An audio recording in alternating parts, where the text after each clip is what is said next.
you, Mr. President. Since Hamas' barbaric attack on Israel on October 7th last year, many of our nation's top universities have abandoned their Jewish students. Instead of providing a place to learn, they have become hotbeds of anti-Semitism, anti-American hatred, and open support for terrorism.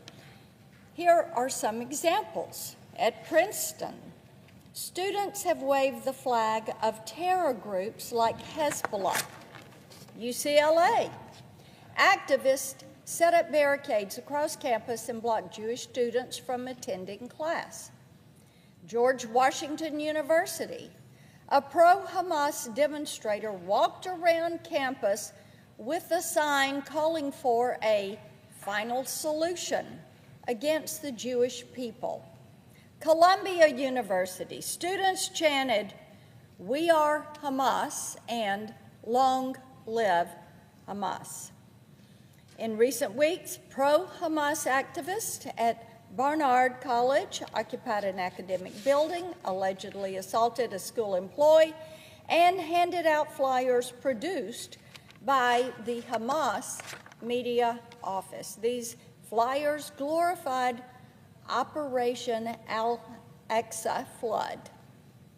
That is Hamas' term for its kidnapping, rape, and murder of more than 1,200 Israelis. These are not isolated cases, and Mr. President, to many Americans and certainly many Tennesseans, it seems impossible that this would be happening right here.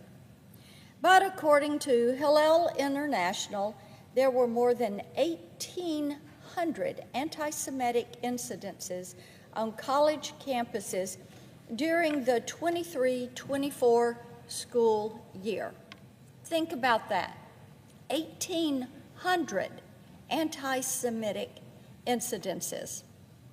Now, the thing that is so upsetting about this is that that is an increase of more than 500% from the year before.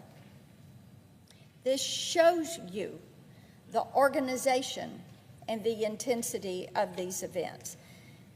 What we do know is that Jewish students have faced harassment and intimidation on their university campuses, and we also know that the Biden administration sat on their hands and they chose to do nothing about this. Instead, they sided with the radical activists who turned our campuses into cesspools of hatred.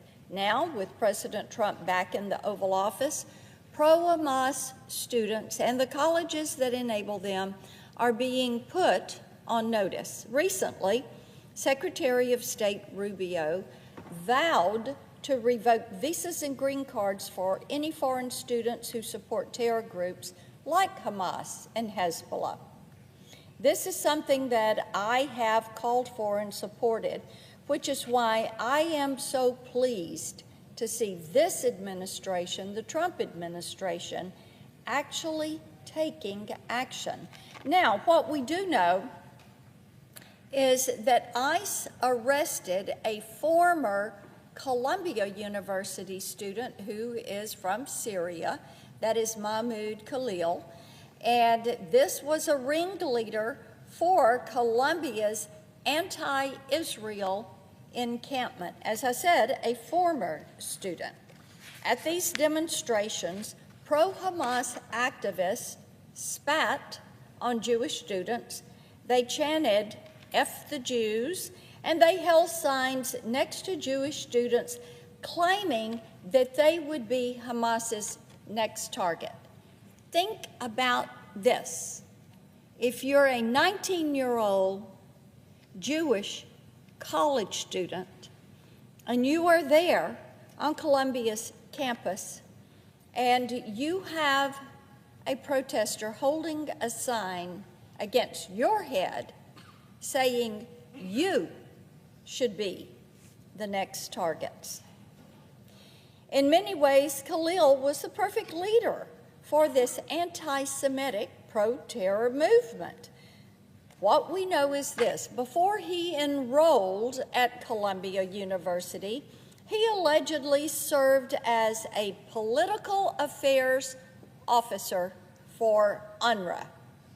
That is right, the UN Relief and Works Agency there in Gaza. This person was a political affairs officer for UNRWA. Now, this is the same UNRWA that we now know indoctrinated Palestinian children to hate the Jews, stored Hamas's weapons in its facilities in Gaza. They actually put ammunition and weapons in the schools, the UN schools there in Gaza. We know that they had people affiliated with Hamas on their payroll, and we know they provided support and aid to the terrorists. There is no reason why someone like this should be allowed in our country to support terrorism and to promote anti-Jewish bigotry. That's why Secretary Rubio is intending to deport Khalil, which this administration has the full authority to do under our federal immigration laws. And under this administration, I have no doubt we are going to see many more deportations. As we work to deport Hamas affiliates, my bipartisan No Immigration Benefits for Hamas Terrorist Act would block any migrant tied to Hamas from entering our country. And my No Flight for Terrorists Act would put anyone on the no-fly list if they have called for violence against the Jewish people or pledged allegiance to a foreign terrorist organization.